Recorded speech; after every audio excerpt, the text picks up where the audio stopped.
तुम हारने वालों में से नहीं थे, बहुत हिम्मत वाले थे तुम। हारना तुम्हारी डिक्शनरी में था ही नहीं।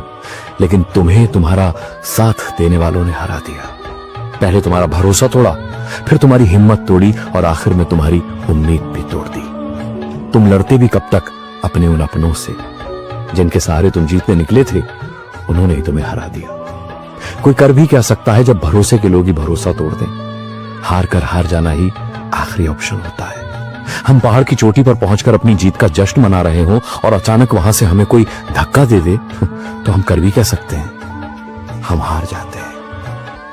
अगर तुम हार गए हो, रिश्ते टूट गए हैं, अपने साथ छोड़ गए हैं और दुनिया की भीड़ में होकर भी बिल्कुल अकेले खड़े हो, ये सोच रहे हो कि यार क्या जिंदगी है मेरी, इससे बेहतर तो मौत होती है, तो एक बात ध्यान से सुनो। अकेला खड़ा इंसान खत्म नहीं होता है। अकेला खड़ा इंसान तैयार हो रहा होता है, नई हिम्मत के साथ, नए हौसले के साथ। जिंदगी हमेशा मेडल, ट्रॉफी और अचीवमेंट से नहीं बदलती दोस्त।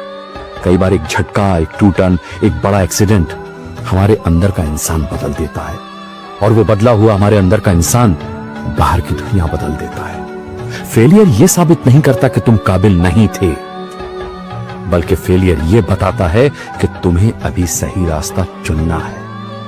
सुनो, सुकून देने वाले पहाड़ हमेशा अकेले ही तो खड़े होते हैं। फल और छाया देने वाला पेड़ अकेला ही तो खड़ा होता है। सुबह की पहली रोशनी देने वाला सूरज भी तो अकेला ही है। रात के अंधेरे को हराने वाला चांद भी अकेला है ना? अकेला होना इतना भी बुरा नहीं है जितना कभी कभी लगता है। जिस दिन सब साथ थे तुम खुश थे, जिस दिन कोई साथ नहीं है याद रखना वो दिन तुम्हारे मजबूत होने का दिन है। धीरे चलना लेकिन रुकना नहीं, टूट जाना लेकिन बिखरना नहीं, रो लेना लेकिन हार मत मानना। तुम खत्म नहीं हुए हो, बल्कि तुम्हारी असली कहानी तो अब शुरू हो रही है।